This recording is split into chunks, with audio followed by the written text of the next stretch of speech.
donc leur apparition par rapport notamment les médias de masse, surtout parce qu'il y avait des médias avant, mais là on va vraiment commencer à parler des médias de masse, donc qui concernent une grande partie de la population, et on va travailler aussi du coup sur l'opinion publique. La première question qu'on va se poser, comment les médias de masse participent-ils à l'élaboration de l'opinion publique? Donc c'est ça, hein, c'est d'abord l'opinion publique. Dans un premier temps, on va voir qu'elle est, elle suit globalement ce que disent les médias. Elle est impactée par ce que disent les médias. La fin du 19e siècle marque l'avènement de la presse quotidienne de masse, notamment les bons marchés, souvent illustrés. Par exemple, pour vous montrer qu'elle est souvent illustrée. Ça, c'est typiquement le type de journaux qu'on avait à l'époque. Donc, ça permet aux personnes de vouloir acheter. Ils voient la scène dessinée, ils achètent l'ouvrage. Donc ça, c'est la première chose. Déjà, c'est bon marché. Donc, c'est-à-dire que même des personnes pauvres peuvent s'informer. C'est pour ça que c'est vraiment de masse. Deuxième chose, elle va avoir un nouveau lectorat. Il s'agit de toutes les personnes qui ont appris à lire et à écrire avec l'école obligatoire instaurée par la Troisième République. C'est vrai qu'avant l'instauration de l'école obligatoire et gratuite, il y avait beaucoup de personnes qui ne savaient pas lire et donc le seul moyen pour eux de s'informer, c'était de voir des affiches, de voir des caricatures ou de discuter avec les personnes. Mais ils ne pouvaient pas être maître, j'ai envie de dire, de l'information directement, avoir sa propre lecture. Là, ça va être le cas du coup grâce à l'école et grâce à la Troisième République. Et en plus de développer la lecture, ils vont aussi développer du coup la connaissance du français. Donc tout ça permet de vraiment voir les médias éclore juste avant pendant la Troisième République, juste avant la Première Guerre mondiale. D'autre part, l'objectif de la Troisième République, c'est de mettre en place un débat démocratique. On est vraiment dans l'objectif de faire une vraie démocratie, d'éviter de revenir sur l'Empire ou de revenir sur une monarchie. Et donc ils vont supprimer le régime d'autorisation préalable qu'avait mis en place le Second Empire pour contrôler la presse. C'est-à-dire que globalement, la Troisième République met des lois pour la liberté de la presse. Et donc la presse est libérée du contrôle politique à partir de 1881. Avec la liberté de la presse, les titres de la presse d'opinion se multiplient et jouent un rôle politique croissant, notamment la presse anti-républicaine. C'est-à-dire que, et c'est là où on voit le paradoxe, étant donné qu'il n'y a plus de contrôle sur la presse écrite de la part des politiques et de la part de l'État, ce qui se passe, c'est qu'au final, des personnes qui sont anti-républicaines et qui veulent voir la réinstauration d'un empire ou d'une monarchie ou d'un pouvoir fort qui n'est pas républicain, vont justement se servir de la presse pour étayer leur thèse anti-républicaine. Donc on voit bien ici, c'est un peu le cas dans toutes les démocraties. Dans toutes les démocraties, on doit laisser tout le monde s'exprimer, même des choses finalement qui seraient antidémocratiques. C'est exactement ce qui se passe ici. Alors, il y a un petit problème. Hop, c'est mieux. Vous avez des questions? Alors là, oui, j'ai oublié de préciser, si vous avez des questions, vous n'hésitez surtout pas. Donc ça, c'est la première chose. Pourquoi il a pas mis le diapo en fait en entier là?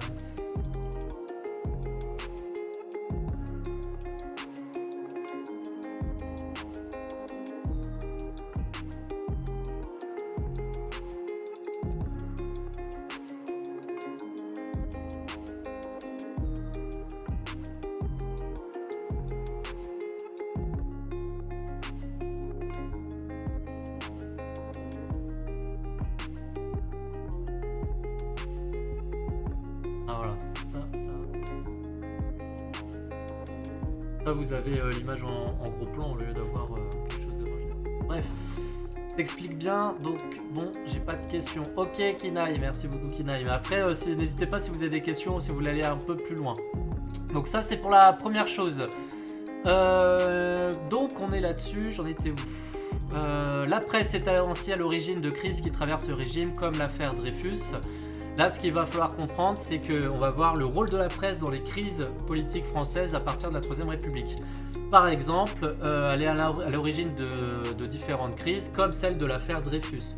Alors, l'affaire Dreyfus, peut-être que vous avez vu le film J'accuse de Roman Polanski, qui est un très bon film et qui a fait polémique suite, vous le savez, aux soupçons de pédophilie, etc.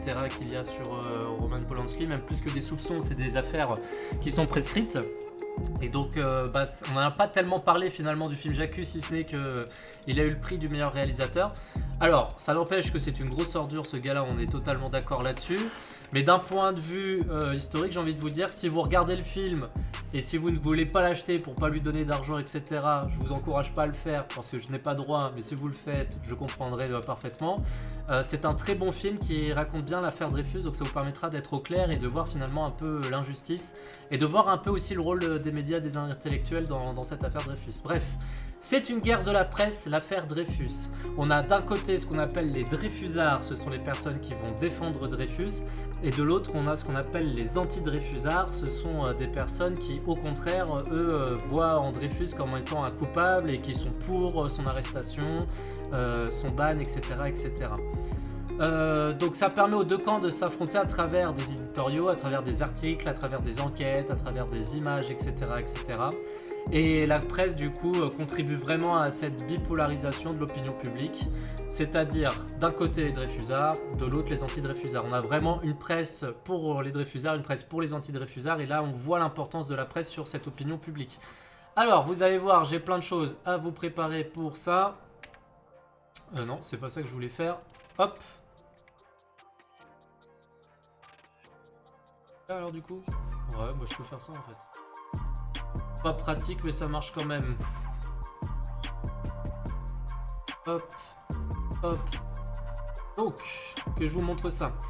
Donc, la presse et l'affaire Dreyfus. Donc, le 13 janvier 1898, en une du quotidien L'Aurore, Émile Zola accuse l'armée d'avoir fait une erreur judiciaire en condamnant pour espionnage Alfred Dreyfus, un officier d'origine juive.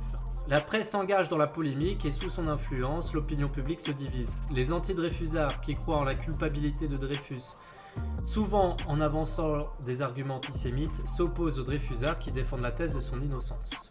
Ces derniers obtiennent la révision du procès qui conduit à la grâce de Dreyfus, etc., etc. Et donc, question de cette petite étude, comment la presse a-t-elle fait d'une erreur judiciaire une affaire d'opinion? Il manque quelque chose. Qu'on voit ma souris, ce sera plus simple. Voilà, ce sera plus propre. Si vous avez des questions, vous n'hésitez pas à me stopper surtout. Donc, les dates clés. 1894, découverte de documents prouvant une activité d'espionnage en faveur de l'Allemagne. Il y a un militaire français qui espionne au profit de l'Allemagne. Le capitaine est condamné, on estime que c'est le capitaine Dreyfus qui est responsable, qui est le traître, et il est condamné à la dégradation et à la déportation pour haute trahison. C'est la fameuse page du petit journal ici, le petit journal qui avec cette image typique où on voit effectivement Dreyfus, on est en train de lui casser son épée. Donc Dreyfus, il y a longtemps, il y a des personnes, et même moi je le croyais au début, qui pensaient que Dreyfus, du coup je vais vous remettre la souris. Hop, hop. Voilà. Normalement c'est bon. Moi quand j'étais à votre âge, je pensais que Dreyfus c'était celui-ci. Même quand j'étais en 4ème, je pensais que Dreyfus était cette personne-là et qui cassait lui-même l'épée. En fait c'est absolument pas vrai. Dreyfus c'est la personne qui est à gauche, c'est ici Dreyfus. Et il est en train de voir je sais plus si c'est un général, en train effectivement de casser son épée. Donc globalement de lui faire comprendre qu'il n'est plus militaire, dégradation nationale, il a plus le droit de voter, etc. C'est la pire chose qui peut arriver à un citoyen français. Encore aujourd'hui, ça existe même si c'est très peu mis en œuvre. Ça c'est la première chose. 1896, le colonel Picard prouve la culpabilité, donc le colonel Picard il est joué par Jean Dujardin dans le film, prouve la culpabilité du commandant Esterhazy. Le colonel Henry forge un document pour éviter la révision du procès de Dreyfus.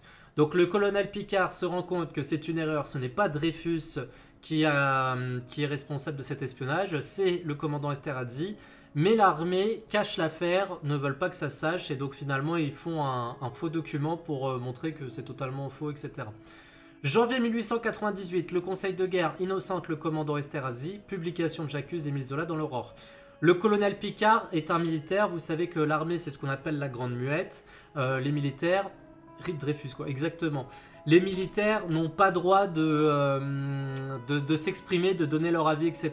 C'est ce qu'on appelle le droit de réserve et c'est pour ça qu'on appelle l'armée la grande muette. Donc du coup, étant donné que le colonel Picard ne peut pas prouver par lui-même, ne peut pas dire directement aux journalistes, ne peut pas s'exprimer devant les médias, Il va être réuni sous une réunion présidée par Georges Clemenceau, qui est à l'époque le directeur de l'Aurore, où Émile Zola notamment est invité, et le colonel Picquart va donner tous les détails durant cette petite réunion. Et Émile Zola lui fait clairement comprendre: vous ne pouvez pas parler, moi je peux.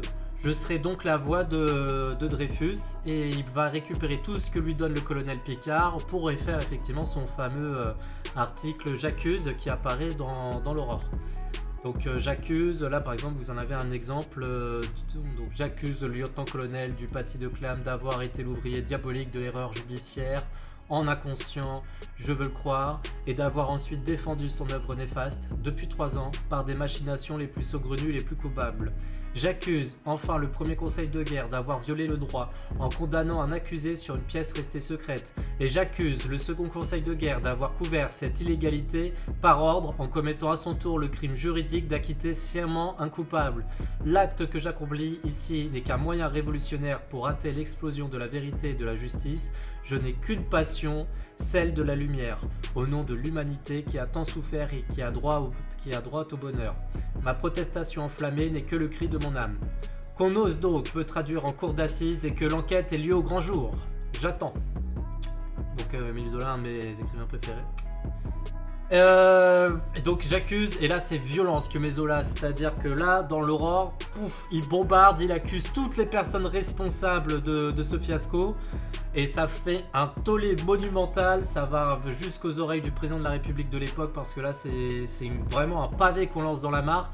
L'Aurore tout le monde va vouloir acheter l'Aurore pour savoir ce qu'a dit Zola, etc.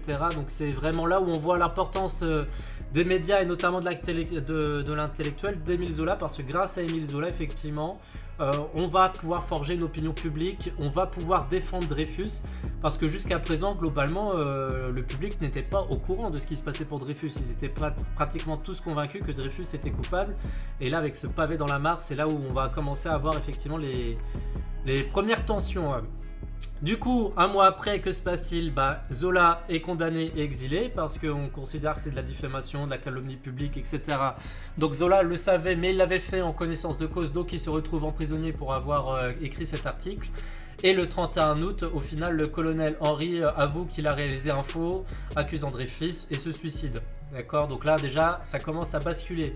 Mais malgré ça, nouvelle condamnation de Dreyfus en 1899 par le Conseil de guerre de Rennes.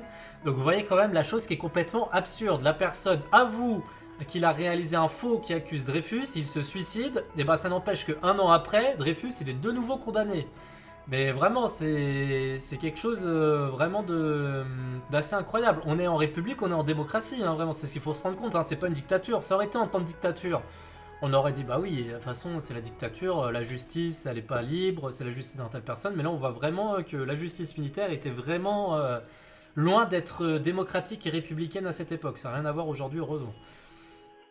Du coup, 19 septembre, Dreyfus va être gracié par le président, mais ça veut juste dire que sa peine, globalement il n'est plus en prison, mais ça veut dire qu'il est toujours condamné. D'accord ? Et il faut attendre 1906, soit 12 ans après sa condamnation, pour qu'il soit réhabilité par la Cour de cassation et on dise que finalement Dreyfus est innocent. 12 ans après, donc il a dû attendre 12 ans pour que son honneur soit lavé.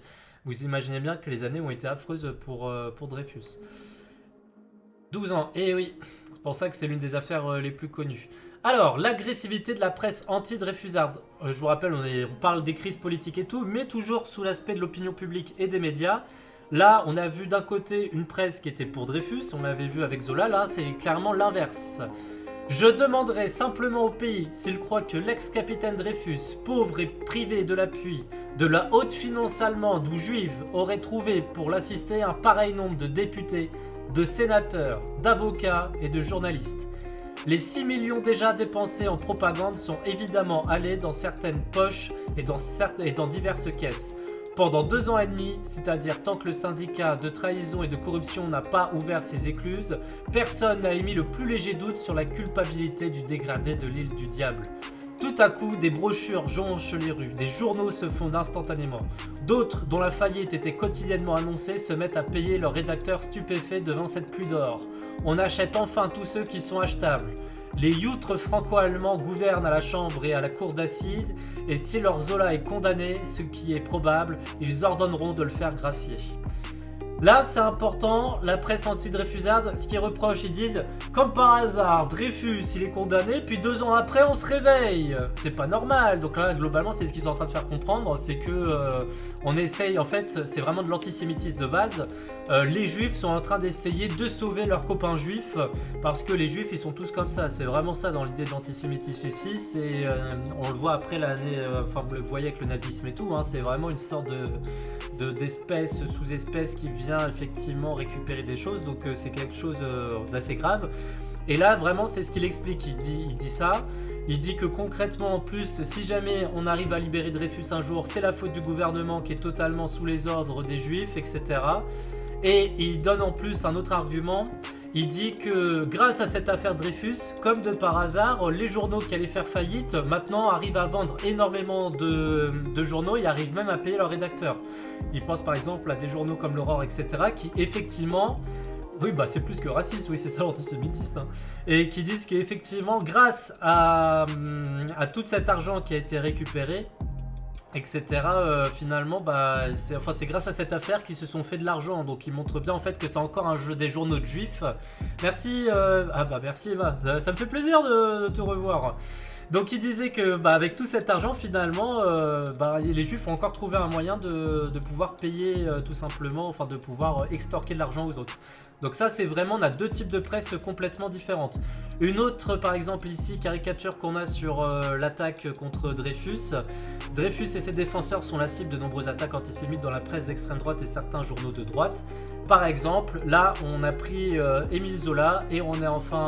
alors non c'est l'inverse, excusez-moi, on a pris un juif et il y a un soldat qui est en train de lui attacher, un soldat allemand, c'est ça en plus, hein, on reconnaît bien la pointe des soldats allemands, un soldat allemand qui est en train de mettre tout simplement un masque de Zola sur ce juif pour faire comprendre avec cette caricature totalement antisémite. Ça veut dire quoi? Ça veut dire premièrement Zola protège les juifs protègent l'Allemagne, donc Zola protège l'Allemagne. Et vous savez qu'il y a un fort sentiment anti-allemand à cette époque depuis la défaite de la France en 1870 et la perte de l'Alsace-Moselle.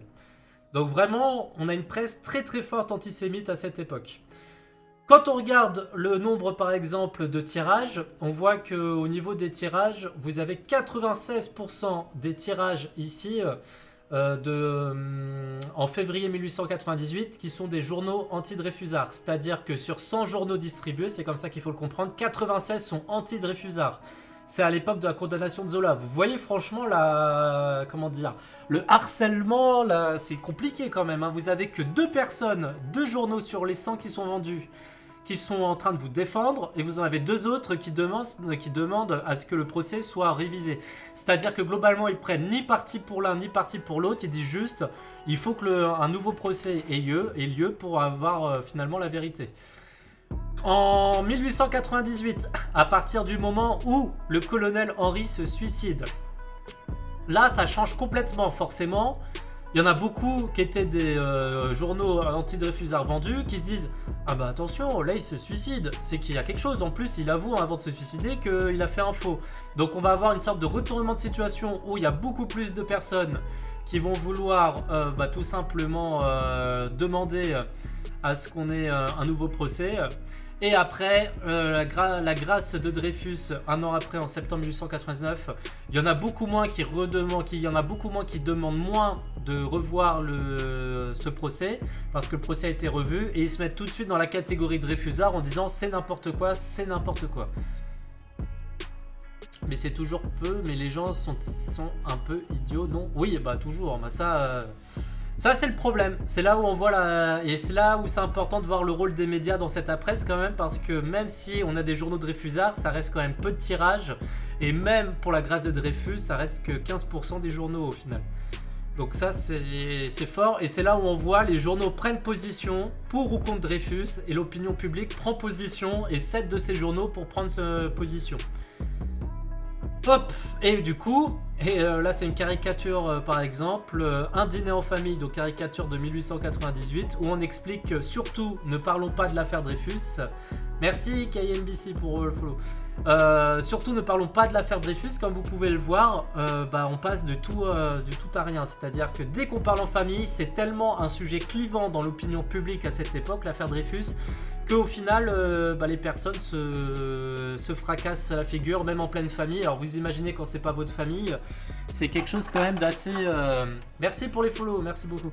C'est quand même quelque chose d'assez clivant à cette époque, et c'est pour ça que ça fait partie des moments les plus forts, j'ai envie de dire, de la Troisième République. Moi personnellement, c'est mon moment préféré de la Troisième République parce que c'est vraiment ça qui montre comme quoi la République peut être d'un côté quelque chose de... comment dire ça, peut être quelque chose de formidable après quand on arrive enfin, quand il y a des personnes qui prennent position pour défendre quelqu'un qui est condamné de manière injuste, et de l'autre côté finalement voir que la République, la démocratie, c'est aussi voir des choses néfastes, etc. Donc c'est pas mal. Sur Algérie Coligny, je vais être la redite, je l'avais cours. Là j'avais cours ce matin, il n'y a pas de souci, profite. Donc voilà, si t'as des questions, t'hésites pas. Et du coup, pour ceux qui sont en terminale ES, s'il y en a qui sont présents aujourd'hui, vous avez sûrement travaillé sur Durkheim. Peut-être que vous l'avez vu en seconde en SES, je suis pas sûr en fait. Durkheim, je sais plus si c'est en première ou en terminale qu'on le voit. Bref, le sociologue qui explique que il faut des nouveaux acteurs de l'opinion publique, il faut que les intellectuels, parce qu'ils ont fait des études, parce qu'ils ont une meilleure connaissance des différents travaux qu'ils ont pu faire, etc., parce qu'ils comprennent mieux l'être humain, notamment les scientifiques, les intellectuels, j'ai envie de dire, c'est le cas qui ont travaillé dans des facs de ressources humaines, donc les philosophes, les historiens, les sociologues, etc., doivent donner leur avis afin d'éclairer l'opinion publique. Puisqu'on ne peut pas guider les masses de population qui n'ont pas fait d'études, on ne peut pas leur laisser comme ça réfléchir par eux-mêmes s'ils n'ont pas tous les éléments et s'ils ne comprennent pas tous les éléments d'un dossier. Donc il faut que les intellectuels interviennent, un peu comme l'a fait Émile Zola, pour expliquer les choses, pour donner le pour donner le contre, afin d'aider les personnes qui n'ont pas les capacités de pouvoir voir tous les éléments, qu'elles puissent effectivement, au vu de ces éléments expliqués, choisir si oui ou non il faut suivre telle ou telle idée. Donc voilà pour l'affaire Dreyfus globalement. Ça, on reviendra tout à l'heure. Ensuite, on a fini avec l'affaire Dreyfus. Qu'est-ce qui arrive juste après l'affaire Dreyfus, quelques années après? C'est la Première Guerre mondiale. La Première Guerre mondiale, vous l'avez déjà vu quand vous avez travaillé dessus. Censure des journaux. En plus, mes anciens troisièmes, vous avez travaillé sur caricature, censure, propagande. Donc normalement, vous êtes au taquet là-dessus. Donc l'état de siège interdit la diffusion d'informations favorables à l'ennemi ou pouvant porter atteinte au moral de la population.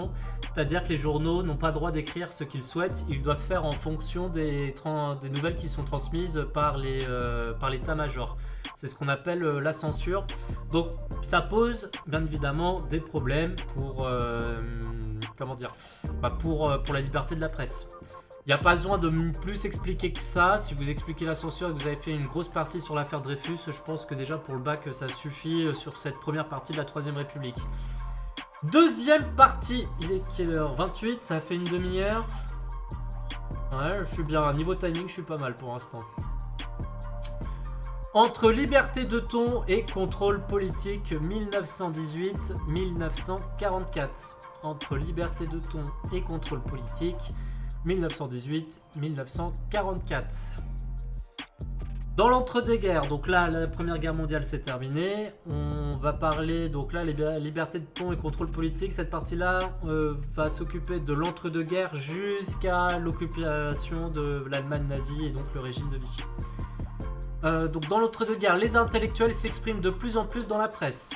Les journaux jouent un rôle majeur dans la crise que traverse la République dans les années 1930 et alimentent l'antiparlementarisme. Un peu comme on a dit, ça a alimenté l'anti-républicain dans ce qu'on avait vu dans la première partie, des idées anti-républicaines. Là, on va avoir maintenant des idées anti-parlementaires. C'est à peu près le même principe. Donc on voit finalement que l'affaire Dreyfus a laissé des marques et même si elle est terminée, il reste quand même une partie de la population qui souhaite vraiment mettre fin à la République. Le paysage médiatique se diversifie. Donc il n'y a plus que les journaux, il y a la radio qui va voir le jour et notamment la radio se développe à partir de 1921 mais elle est sous le contrôle de l'État à cette époque. C'est-à-dire que ce qui passe à la radio c'est l'État qui le contrôle, c'est pas une liberté de presse comme dans les journaux. Et près de la moitié des Français écoutent la radio comme source d'information. Anti... salut à toi Taïwan. Ça va mon Taïwan? Anti-républicanisme. À ce qui paraît, vous faites du GTA, faudrait que je vous suive. Anti-républicanisme, on dit anti-républicain aussi, mais ça se dit anti-républicanisme, ça se dit aussi. Donc, qu'est-ce que je disais? Donc, près de la moitié des Français utilisent la radio comme source d'information. C'est important, c'est-à-dire que la moitié de la population a les informations contrôlées par l'État. Globalement, l'État, bien évidemment, à partir du moment où elle a le contrôle, on peut jamais être sûr à 100% que tout est dit, etc., etc. C'est pour quelle classe? C'est pour les terminales L et ES. En speed, parce que normalement, ce que je fais, vous êtes censé le voir en 3 heures. Donc nous, on va le faire en même pas 2 heures, 1 heure et demie. Même, je pense qu'on va le faire en 1 heure et demie. On est bien parti pour. Donc voilà. La crise qu'on va traiter sur l'entre-deux-guerres, c'est une crise que vous avez déjà un tout petit peu parlé en troisième. C'est la crise du 6 février 1934. Sur la crise justement qui a failli faire basculer la France dans une dictature. Et notamment durant la presse, on va dire, est tellement violente à cette époque, un peu comme à l'époque de l'affaire Dreyfus. Par exemple, ici vous avez un ministre du Front Populaire qui va se tuer suite à des calomnies par la presse. Il ne va pas supporter les mensonges, il ne va pas supporter la réputation qu'il va avoir. Et au final, il décide de se suicider. Donc on voit vraiment l'importance ici de la presse. C'est clairement un organe qui peut tuer. Donc il est accusé à tort par le journal d'extrême droite d'avoir déserté pendant la Grande Guerre. Donc on est en train de dire, ce ministre de l'Intérieur qui nous donne des des ordres ou qui nous donne des conseils, etc., n'a même pas lui participé à la Première Guerre mondiale. Il a déserté, finalement il va se suicider. Donc vraiment problématique cette presse à cette époque. Et donc maintenant on passe sur la crise du 6 février 1934 dont je parlais. Durant les années 1930, la Troisième République, affaiblie par la crise économique et la succession de scandales politico-financiers, fait face à une vive agitation antiparlementaire, alimentée par les ligues d'extrême droite et les mouvements d'anciens combattants. La presse nationaliste relaie l'appel à une manifestation de masse le 6 février 1934. Ce soir-là, des émeutes éclatent près de la Chambre des députés, entraînant la mort de 16 manifestants et d'un membre des forces de l'ordre. L'indignation que suscite l'événement dans la presse d'opinion entraîne alors la démission du gouvernement radical. Et là, ce qu'on va voir plus particulièrement dans cette problématique, c'est comment les médias ont-ils suscité et accompagné la crise du 6 février 1934. Alors, ce qu'il faut savoir, c'est que l'opinion va être complètement déchirée, une fois de plus, à cause de cette année 1934. Mais la radio, étant donné qu'elle est contrôlée par l'État, en fait, ça va montrer que l'État ne va pas dire... Je vais vous montrer après, par exemple, un exemple de ce qu'a pu dire la radio. Ils vont plus parler de menaces fascistes, de gouvernement d'union nationale, etc. C'est vraiment ça, ils vont se mettre d'accord pour parler de mouvements fascistes et donc contrecarrer un peu cette presse écrite nationaliste et d'extrême droite. Et je vous laisse lire rapidement ça, je vais aller chercher une bouteille d'eau, j'ai plus d'eau.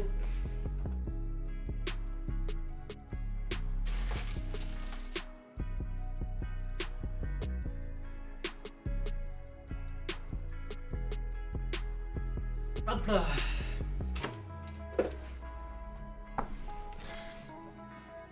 Salut Chuck. Du coup, ce qui va se passer, on va avoir le scandale en fait qui déclenche ces manifestations.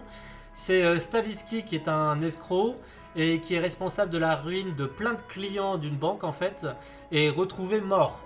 Et la version officielle est celle d'un suicide, mais la presse répand l'idée qu'il aurait été assassiné pour l'empêcher de compromettre ses appuis politiques et parlementaires. Par exemple, dans le Canard enchaîné, Stavisky se suicide d'un coup de revolver qui lui a été tiré à bout portant. Ce qu'est en train de dire ici le Canard enchaîné, c'est que c'est pas un suicide. C'est quelqu'un qui l'a tué, c'est un assassinat. Du coup, ça va faire un tollé en France, parce que beaucoup de personnes vont croire ce que disent les journaux, alors que ce n'est pas la version officielle. Ils vont croire qu'effectivement c'est le gouvernement qui a mis en place un complot pour tuer Stavisky, pour cacher effectivement le fait que Stavisky travaillait avec des politiques. Ce qui est totalement faux, hein. Les historiens ont travaillé dessus, les politiques n'ont absolument pas protégé Stavisky. C'est surtout des défaillances au niveau de la politique et de la justice qui a permis à Stavisky de pouvoir faire autant de dégâts. Mais les politiques ne sont absolument pas des personnes qui l'auraient aidé ou pas. Ça n'empêche que tout de suite on va avoir un appel à manifester. Et parce qu'on trouve ça anormal que le gouvernement prenne la peine de se protéger de cette manière. Il y a 48 heures, le gouvernement obtenait que nous ajournions notre manifestation prévue pour aujourd'hui dimanche, en nous promettant de sévir contre les voleurs et les receleurs. 24 heures plus tard, il trahissait les engagements pris à notre égard, et pour mendier des voix, il prenait des décisions qui révoltent la conscience populaire. Est-ce pour aboutir à cela que pendant 4 ans, nous avons tout sacrifié à la patrie et que pendant 15 ans, nous sommes restés modestement dans le rang ? Là, clairement, il est en train de dire on ne s'est pas battu durant la Première Guerre mondiale pour pas que notre régime soit une démocratie. Donc vraiment, c'est là l'idée des anciens combattants. Anciens combattants, membres de l'UNC ou non, si vous ne voulez pas être complice des marchands de bulletins, vous manifesterez votre indignation mardi soir dans Paris. Vous manifesterez dans l'ordre et la dignité et nous verrons bien si on tentera pour l'éviter de nous acheter par des rosettes. Nous verrons bien si on se servira de la police composée en majorité de nos camarades pour bâillonner les interprètes fidèles de ceux qui reposent à l'ombre des croix de bois pour avoir voulu que la France reste libre, propre et généreuse. Donc globalement, la France de droite, une partie des journaux de droite et de l'extrême droite sont en train de se servir finalement de la Première Guerre mondiale des anciens combattants pour leur faire comprendre on ne s'est pas battu pour que notre peuple ne soit pas libre. En fait, c'est totalement l'inverse puisqu'ils sont en train de remettre en cause, alors ils peuvent remettre en cause les dysfonctionnements, il y en a eu, mais là finalement ils remettent en cause la corruption d'un gouvernement qui pour le coup n'est pas corrompu. Ça veut dire que ça va déstabiliser le régime politique et donc c'est un peu antidémocratique de vouloir prendre la force par soi-même plutôt qu'effectivement de laisser le Parlement gérer.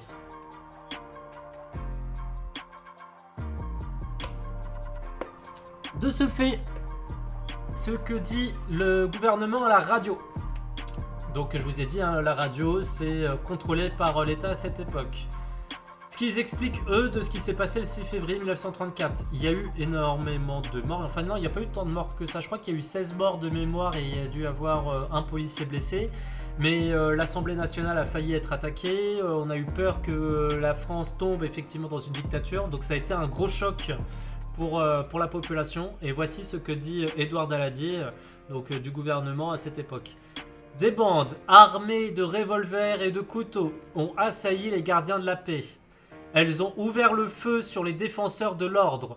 De nombreux agents ont été blessés. La preuve est faite par l'identité des manifestants arrêtés qu'il s'agissait bien d'une tentative à main armée contre la sûreté de l'État.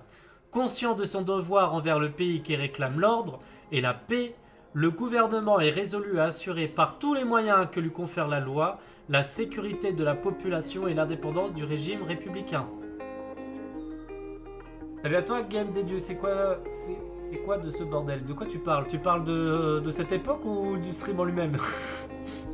Donc voilà ce qu'il dit Daladier. Il fait bien comprendre, d'après, donc c'est la version de l'État. La version de l'État, c'est... Ils ont voulu tout simplement mettre fin à la sûreté de l'État, mettre fin au gouvernement français. Ils ont voulu créer une dictature, ils ont voulu faire un coup d'État. C'est donc des personnes extrêmement dangereuses. Donc c'est ce que dit le gouvernement de ces personnes. Donc la moitié de la population qui se renseigne par la radio va prendre conscience que finalement, bah oui, je crois qu'il parlait du stream. Vont prendre conscience qu'effectivement au final c'est vraiment un problème ces personnes-là, et les personnes qui vont lire les journaux vont se dire mais voilà, c'était totalement mérité. Monsieur ENT ça rebug, mais je sais Manuela, que veux-tu que je te dise, ça va continuer de toute façon, c'est le problème. Faut prendre ton mal en patience, ou tu travailles les week-ends ou tu travailles le soir. Du coup, la presse est divisée. Ils vont s'opposer. On a d'un côté l'opinion d'un journal socialiste qui va plutôt être qui sont plutôt anti-fascistes, même pas plutôt, c'est sûr et certain anti-fascistes. Regardez par exemple dans le journal Le Populaire, il y a clairement marqué: le coup de force fasciste a échoué.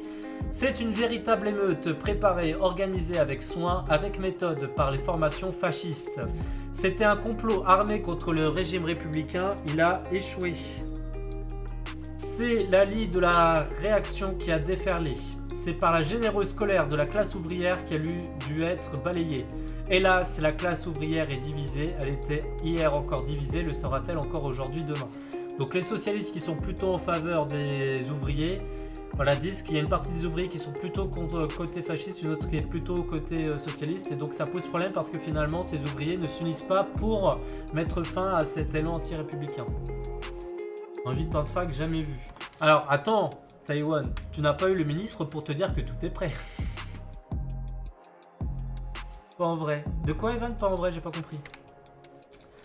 De l'autre côté, vous avez l'opinion d'un journal d'extrême droite de cette époque, l'Action française, après les voleurs, les assassins. Vous voyez, on est sur le même, comment dire, le même fait, on a une vision totalement différente. Là, cette fois-ci, les assassins, ils sont plus du côté des fascistes qui ont tiré sur la police. Là, maintenant, les assassins, ce sont justement ces policiers qui ont tiré sur la foule. Hier soir, Paris a vu une chose inouïe. Pour défendre les pourris, le bandit Fro, donc c'est le ministre d'ailleurs, et le franc-maçon Bonnefoy Cibourg, on voit pas ce que ça fout là franc-maçon, mais c'est typiquement extrême droite, le préfet de police, ont fait mitrailler la foule indignée qui venait autour du palais Bourbon clamer son indignation, exiger la justice et la démission d'un régime qui s'enfonce dans la boue et dans le sang. Vous voyez, on est complètement en train de retourner la situation. Hein. Là, on est sur une autre thèse. On est en train de dire qu'ils étaient allés devant l'Assemblée nationale en bien, tout honneur. C'était juste pour faire une manifestation, alors qu'on sait qu'ils ont voulu essayer de pénétrer quand même, qu'ils ont été repoussés par la police, etc. Les plus formidables forces de police qu'on ait jamais vues étaient debout, armées pour la garde d'une bande de scélérats, dressés, excités contre un peuple généreux. Donc, on voit une fois de plus le rôle que jouent les médias sur cette opinion publique. Les deux idées de l'opinion publique s'affrontent dans les médias et après, bah forcément, la population va être d'un côté ou de l'autre. Notamment, il y a aussi des photomontages, enfin même pas des photomontages, mais des photos qui vont être prises pour, comme journaux. Par exemple, là, c'est photographie de presse. C'est un peu l'ancêtre, j'ai envie de dire, de la télévision. Pourquoi? Parce que là, l'objectif, c'est de choquer la population, c'est de privilégier les images à sensation, exactement comme vous regardez le journal télévisé à la télé. On vous met plein d'images à sensation pour que vous forcez à regarder, pour vous intéresser, pour faire le buzz, etc. Et ben, c'était déjà le cas à cette époque, les photos. Là, par exemple, on va prendre Nuit de sang à Paris. Une photo d'un ouvrier, on voit en train de saigner, qui est en train de porter, voilà, Nuit de sang à Paris. Forcément, vous regardez ça, vous dites policier assassin.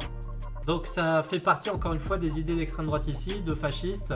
Mais on voit encore l'importance des médias et même l'importance de la photographie maintenant, et plus seulement du journal en lui-même. Du coup, de nouveau, on fait appel à la mobilisation des intellectuels dans la presse. Unis par-dessus toute divergence devant le spectacle des émeutes fascistes de Paris de la résistance populaire qui seule leur a fait face, nous venons déclarer à tous les travailleurs, nos camarades, notre résolution de lutter avec eux pour sauver contre une dictature fasciste ce que le peuple a conquis de droits et de libertés publiques. Donc, ils se ressentent... Enfin, comment dire... Les intellectuels, on les a vus pour l'affaire Dreyfus, reviennent ici dans le débat en expliquant qu'ils vont tout mettre en œuvre pour protéger la République des fascistes. Et c'est ce qu'on appelle le comité de vigilance des intellectuels antifascistes. Ils vont surveiller effectivement que les fascistes ne prennent pas possession des médias, etc. Que les thèses s'écroulent, qu'il y ait toujours quelqu'un pour lutter contre ces thèses pour éviter que ces idées puissent se répandre. Nous sommes prêts à tout sacrifier pour empêcher que la France ne soit soumise à un régime d'oppression et de misère belliqueuse. Ils ont l'exemple de ce qui se passe en Italie, l'exemple de ce qui se passe en Allemagne à cette époque déjà, donc ils savent très bien à quoi s'attendre si les fascistes sont au pouvoir. Camarades, sous couleur de révolution nationale, on nous prépare un nouveau Moyen-Âge. Nous n'avons pas à conserver le monde présent, nous avons à le transformer, à délivrer l'État de la tutelle du grand capital en liaison intime avec les travailleurs. Globalement, ils sont en train d'expliquer qu'il ne faut pas retourner au Moyen-Âge où c'est l'Église qui contrôlait la pensée des gens. Il faut garder cette liberté de penser. Et c'est tout pour l'affaire de 1934. Si vous avez des questions, vous n'hésitez surtout pas. Donc voilà, pour finir, sur ce qui se passe en 1934, encore une fois, le rôle de la presse et le rôle de l'opinion publique.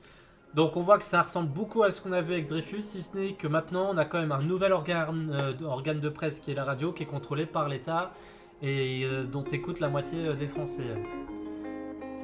En 1938, par exemple, la radio va être de plus en plus importante. La radio annonce les accords de Munich 1 heure après leur signature, bien avant leur publication dans les quotidiens.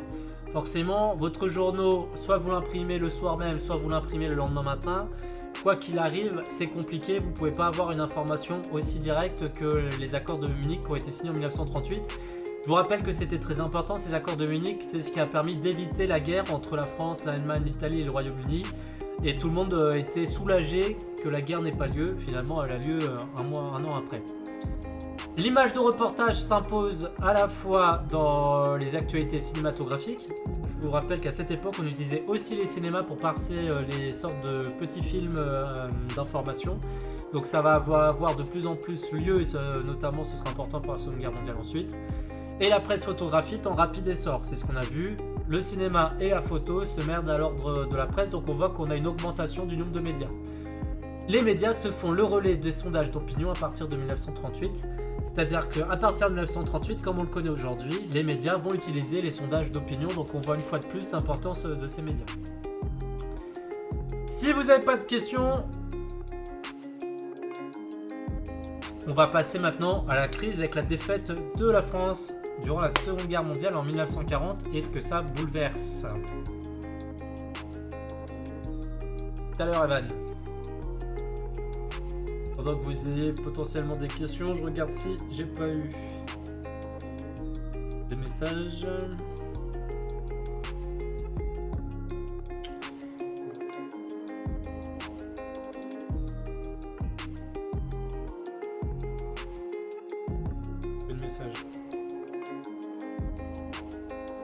Alors, si vous n'avez pas de questions, c'est parti pour la crise maintenant de 1940. Alors, il faut savoir, en 1940, vous savez, la drôle de guerre, la France perd rapidement face à l'Allemagne nazie, ça provoque une rupture. Fin de la démocratie avec cette rupture.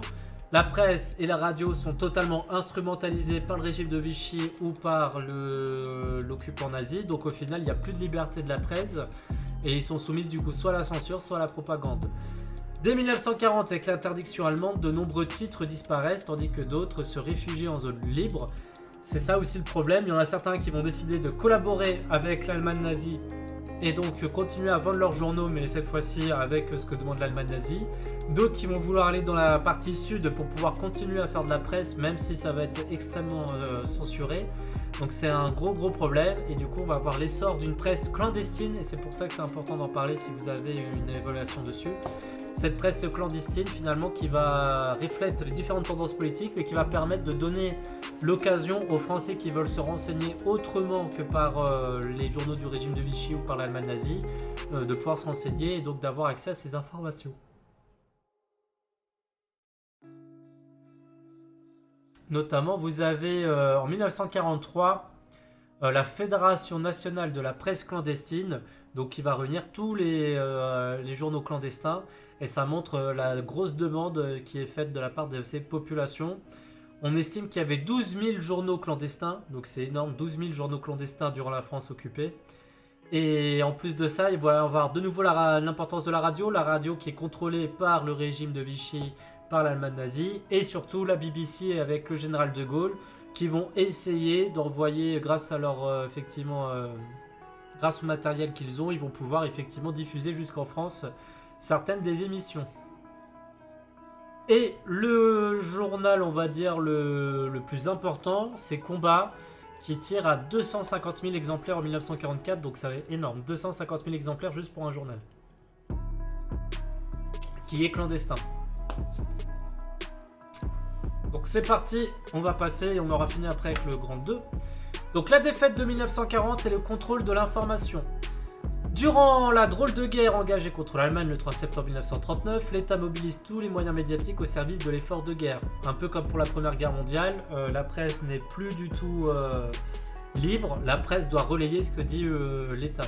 L'offensive éclair du printemps 1940 surprend une opinion publique informée par des médias un peu objectifs. Puisque jusqu'à présent, on n'arrêtait pas de leur dire que la France est prête. C'est un peu comme la France du coronavirus, quoi. La France est prête, on a une muraille, ne vous en faites pas, on les attend de fermeté, les Allemands ne pourront jamais passer. Au final, en quelques jours, il y a déjà une grande partie de la France qui est envahie, donc on voit bien que finalement les Français se sentent trahis.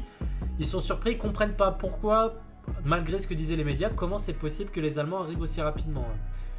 La radio, toujours contrôlée, diffuse par la voix du maréchal Pétain, devenu président du Conseil, la nouvelle de la signature de l'armistice et prépare la population à la révolution nationale qui s'engage le 10 juillet 1940. Quelles sont les conséquences de la défaite et de l'occupation sur les médias en France? Alors, avant de vous montrer même la guerre des ondes, vous les avez sûrement entendus, mais bon, tant qu'à faire, on va vous les remettre. Discours armistice, maréchal Pétain. Vous les avez sûrement entendus, mais bon, autant les réécouter. Je vais mettre ça pour être sûr qu'on entend. Vous voyez bien l'importance de la radio plus que des journaux même.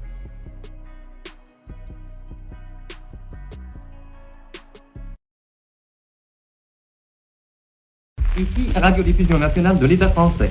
Mesdames, Messieurs, Monsieur le maréchal Pétain, président du Conseil des ministres, vous parle. Français, à l'appel de Monsieur le Président de la République, j'assume à partir d'aujourd'hui la direction du gouvernement de la France. Sûr de l'affection de notre admirable armée qui lutte avec un héroïsme digne de ses longues traditions militaires contre un ennemi supérieur en nombre et en armes. Sûr que par sa magnifique résistance, elle a rempli nos devoirs vis-à-vis de nos alliés. Sûr de l'appui des anciens combattants que j'ai eu la fierté de commander. Sûr de la confiance du peuple tout entier. Je fais à la France le don de ma personne pour atténuer son malheur. En ces heures douloureuses, je pense aux malheureux réfugiés qui, dans un dénuement extrême, sillonnent nos routes. Je leur exprime ma compassion et ma sollicitude. C'est le cœur serré que je vous dise aujourd'hui qu'il faut cesser le combat. Je me suis adressé cette nuit à l'adversaire pour lui demander s'il est prêt à rechercher avec moi, entre soldats, après la lutte et dans l'honneur, les moyens de mettre un terme aux hostilités. Que tous les Français se groupent autour du gouvernement que je préside pendant ces heures, pendant ces dures épreuves, et fassent taire leur angoisse pour n'obéir qu'à leur foi dans le destin de la patrie. Donc guerre des ondes, ça c'était le maréchal Pétain. Alors Nistra, c'est cours de terminale L et ES de cette année du coup, ou des années précédentes aussi. Donc ça c'est le maréchal Pétain qui évoque effectivement son discours. Je vous ferai pas écouter le discours du général de Gaulle tout simplement parce que vous savez qu'il n'a pas été enregistré. Le discours du général de Gaulle, lui, du 18 juin, il y a une version un peu arrangée qui a été enregistrée plus tard. Mais là, ce qui est intéressant, puisqu'on est dans l'opinion publique, en plus de la radio, c'est qu'est-ce qu'on met en place dans les journaux. Vous voyez la caricature au début. La première caricature ici, je vais vous remettre la souris pour vous l'expliquer. Hop. Ici, vous avez Churchill, donc le Prime Minister, le Premier ministre britannique. Et là, vous avez De Gaulle. On voit que ses jambes sont en train de trembler. C'est ça qu'on a essayé de faire ici. Pendant qu'il est en train de parler, quand vous dit la France libre vous parle, et en fait, ce qu'on est en train de faire comprendre à la population française, c'est que c'est Churchill qui menace De Gaulle de le dire. Et donc, globalement, qu'est-ce qu'on a envie de montrer ici? On est en train de montrer que nos fils mourraient pour l'Angleterre si on écoutait bien De Gaulle. Et donc, qui est la vérité? C'est le maréchal Pétain. C'est le maréchal Pétain qu'il faut écouter, car c'est lui, effectivement, qui a raison. Si le maréchal Pétain n'avait pas donné lieu à l'armistice, les Français seraient morts pour l'Angleterre. Donc ça, on voit encore une fois l'importance ici de l'Angleterre. On essaye de discréditer De Gaulle au maximum. Mais ça n'empêche que les résistants qui sont anti-allemands, anti-nazis, anti-régime de Vichy, donc les résistants tout simplement, dans les années 40. Oui, Kinaï, c'est dans les années 40, là, c'est la Seconde Guerre mondiale. Là, ce qu'on a entendu, c'est le discours de la Seconde Guerre mondiale. Pour le programme de la semaine, merci. Ah, mais c'était ça, c'était les années 40, bref. Merci Taïwan pour un amour. Il faut qu'on reparle, hein. Dès que j'ai fini mes cours, faut qu'on parle absolument. Du coup, Philippe Pétain dispose d'une administration centralisée de la radiodiffusion nationale pour relayer ses discours sur l'ensemble du territoire, etc., etc. Les résistants vont apprendre à se servir des radios pour se mettre sur les fréquences de Londres. Et je vais essayer justement de vous faire écouter un peu que vous voyez la guerre radiophonique, une des séquences de Londres. Les Français parlent au français. Est-ce que je vais avoir un exemple?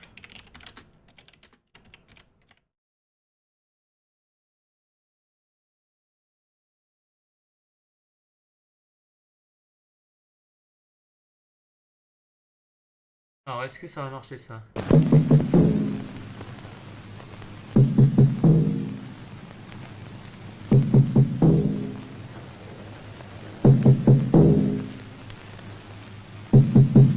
Ici, Londres.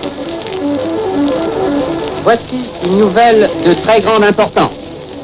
Nous allons vous lire le premier communiqué du commandant en chef du corps expéditionnaire américain. Le commandant en chef du corps expéditionnaire américain communique. Les forces militaires, navales et aériennes ont lancé ce matin avant l'aube des opérations de débarquement à de nombreux points sur les côtes de l'Afrique française du Nord. Ces opérations avaient été rendues nécessaires par la menace croissante exercée par l'Axe sur ces territoires. Des mesures ont été prises en vue de renseigner le peuple français dès la première heure, par radio et par des tracts, sur les débarquements entrepris. Les opérations combinées des forces américaines ont été appuyées par des unités de la marine britannique et de la Royal Air Force.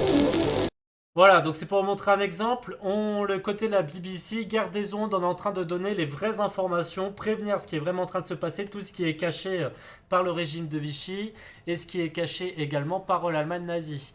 Et il va y avoir certains jingles aussi pour montrer, par exemple, je vais vous le faire écouter, qui est assez célèbre celui-ci. Radio Paris, Radio Paris est allemand. Radio Paris, Radio Paris, Radio Paris est allemand. Aujourd'hui, 615e jour de la lutte du peuple. Voilà, etc., etc. Pas besoin de revenir plus. Le plus important, c'est que vous ayez compris qu'on a vraiment une guerre des médias, cette fois-ci qui se fait plus dans les journaux parce que c'est impossible, mais qui se fait par la radio.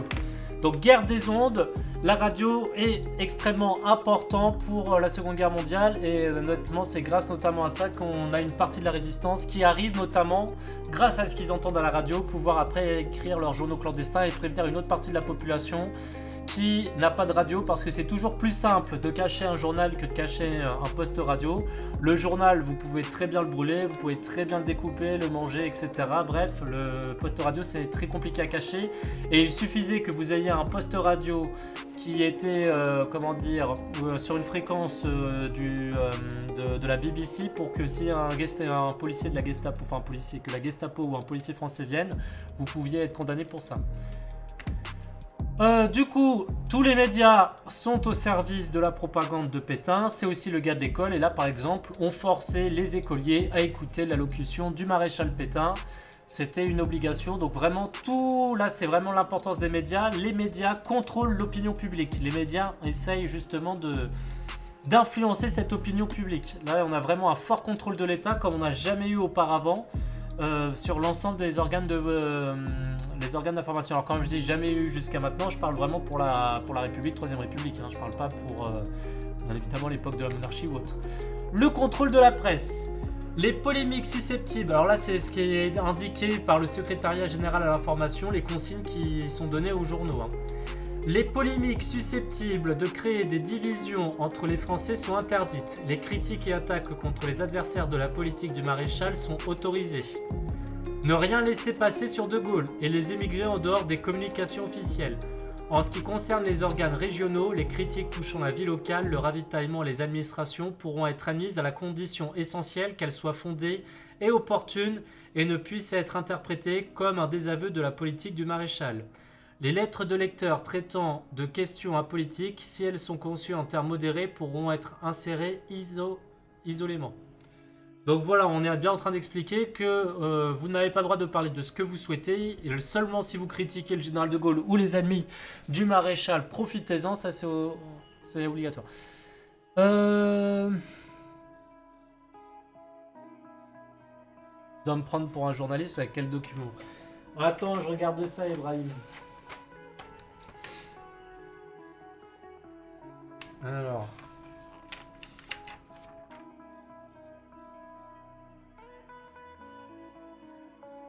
Mais t'es pas obligé, fais juste les 3 premières questions, Ibrahim, t'inquiète pas. Ah là là. C'est un cours de quel niveau? Alors, terminal, L et ES. Après, je sais pas si S, Taïwan, je sais pas du tout. Pourquoi t'es bon? Ah bah, il faut bien répondre à nos élèves, hein, ils sont un peu inquiets, les pauvres. Donc ouais, c'est terminal S, ES globalement. Média, après, je sais plus s'ils sont en S parce que je sais que c'était un peu différent. Je sais pas lire un plan. Voilà, t'es en S, c'est pour ça. L'essor de la presse clandestine. J'ai 22 ans, il me fait trop rire. Mais qu'est-ce qui te fait trop rire? Le fait que je réponde aux gamins? Enfin, parce que ça, c'est courant, ça, quand même, dans mon métier. Non, y a pas de souci, t'inquiète, Ibrahim. De toute façon, j'ai 2 heures de cours, j'en ai déjà fait 1 heure et je pense que j'aurai fini avant, largement avant. Ah ouais, je suis prof. Bah ouais, je suis prof, et alors? L'essor de la presse clandestine. Donc la presse clandestine de la résistance répond à la demande d'information, etc. On s'en fiche. Que nous devions observer loyalement les clauses du malheureux armistice signé par notre gouvernement, c'est certain. Mais aucune ne nous oblige à nous conforter à l'évangile nazi et à renoncer à notre droit de penser par nous-mêmes.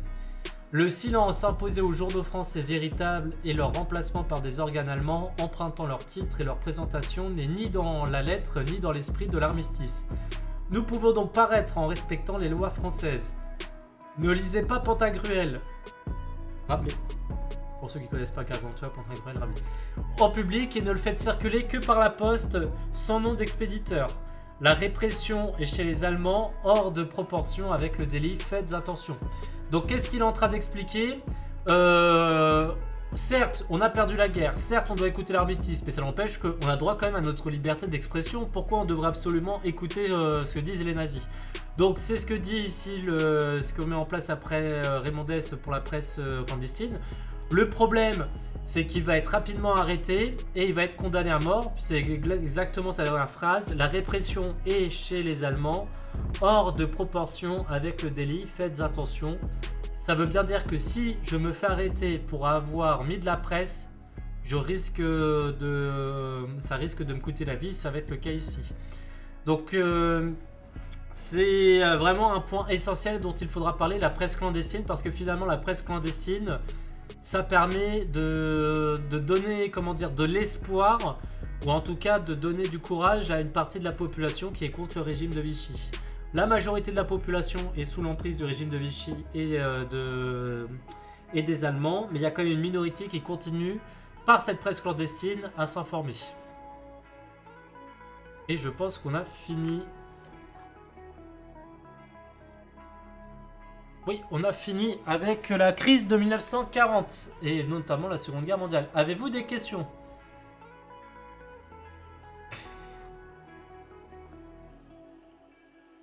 Tu dis petit, ça se trouve il est plus grand que toi en taille en plus, Kinaï.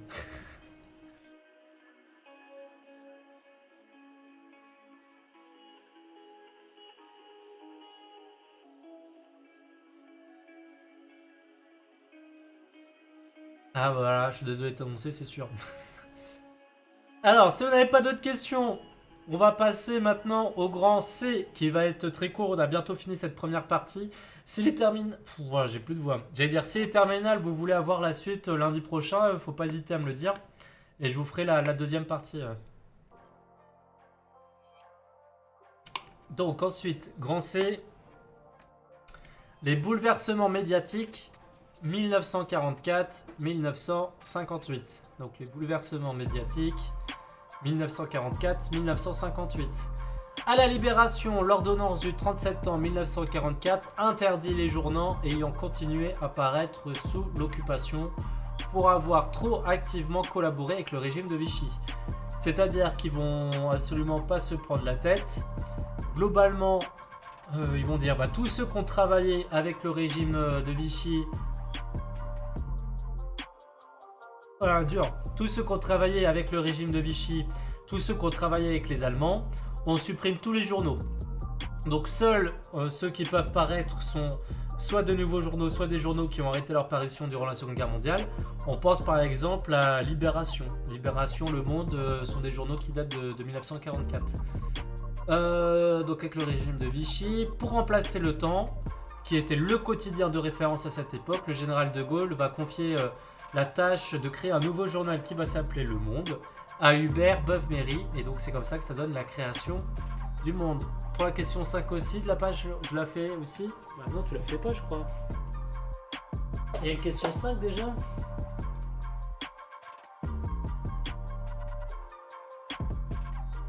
Ah bah c'est la question 5, tu dois la faire. Attends, page 117. Et tu parlais de quelle page juste avant?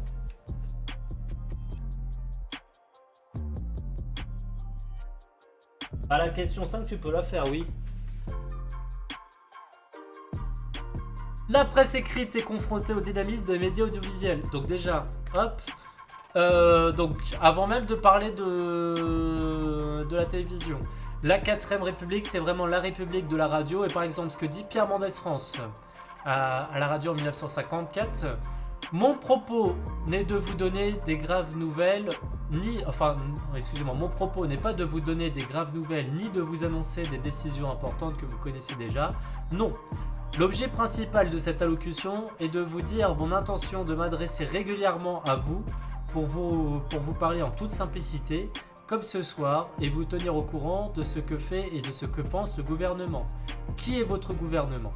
Je crois que c'est l'une de nos tâches d'expliquer à l'opinion la signification et la portée de nos actes. L'Assemblée nationale m'a fait une large confiance, mais je ne pourrai pas remplir ma lourde tâche si cette confiance n'est pas partagée par vous. Il serait réconfortant, encourageant, prometteur pour les uns et les autres que s'établisse entre le gouvernement, les représentants du pays et l'opinion une sorte d'intimité, j'ose dire affectueuse. Et il n'y aurait alors pas d'obstacle sur notre route que nous ne serions assurés de surmonter tous ensemble. Donc voilà ce que met en place Pierre Mendès France lors de la 4ème République. Il veut parler à tous les Français chaque samedi afin d'expliquer comment se passe ce gouvernement. Donc on voit bien l'importance de la radio, plus maintenant que l'importance des journaux, parce que là à cette époque pratiquement tout le monde écoute la radio. Ça permet d'avoir les informations pratiquement en instantané. Donc voilà pour la radio. Mais on va avoir l'arrivée après de la télévision et on va finir ce cours par ça. La presse écrite est confrontée au dynamisme des médias audiovisuels. La radio devient un média incontournable dans la vie politique et se diversifie grâce aux radios périphériques qui favorisent le contact immédiat avec l'auditeur. La diffusion du premier journal télévisé le 30 juin 1949 donne son essor à un média qui fascine les foules, mais dont la diffusion reste confidentielle. C'est vrai que la télévision, faut savoir que même si elle existe et que le premier journal télévisé existe en 1949, il y a quand même très peu de personnes qui regardent la télévision. Là par exemple pour la passation de pouvoir entre les deux présidents de la République en 1954, on vous dit qu'il y a seulement 1% des ménages qui possèdent un téléviseur à cette époque. Donc ça fait une famille sur 100, donc ça fait relativement très peu. La preuve, là vous voyez, ils ont invité toute la famille pour regarder la télévision parce que sinon c'était tout simplement impossible.